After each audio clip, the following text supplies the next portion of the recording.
Hit that thumbs up. We begin the match in 3, 2, 1, go! And we keep on moving and grooving at the Midwest Regional. Robots at this point starting to show their standard autonomous strategies.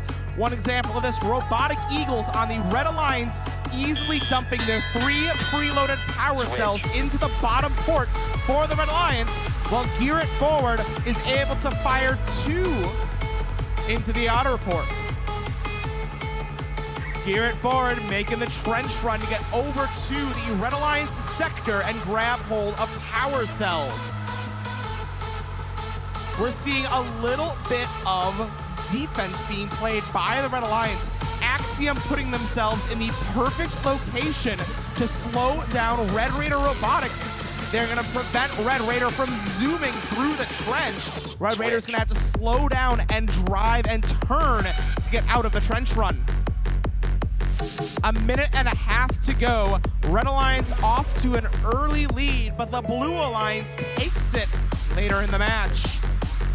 We're seeing some contact now. Some defense happening between Cross-Threaded out of Cedar Falls and Axiom out of Chicago. Cross-Threaded, however, was in the loading zone for the Blue Alliance. Red Alliance robots are not allowed to make contact with Blue Alliance robots in the loading zone. It is one of 3 protected areas on the field before the end game.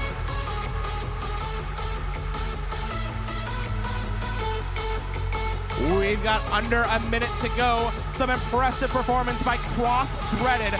They're firing off several power cells up into the outer port. Both the Red and Blue Alliance at this point with stage 1 active. The Red Alliance able to score 20 power cells. If they want to, they can now attempt rotation control to activate stage 2. We saw the only other time today that rotation control happened, it was thanks to Gear It Forward, and it looks like Gear It Forward has the opportunity once again. However, instead, they're making their way to the shield generator and the shield generator switch. 10 seconds to go, Red Alliance in the lead, up and up, Gear It Forward goes. Over on the Blue Alliance, we are seeing Red Raider Robotics make their way up.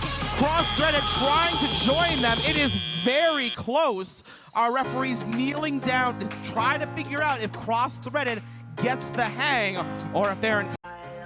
A back and forth match with many penalties involved due to contact in protected zones, but ultimately the Red Alliance is victorious 133 to 129. That's great news for Gear It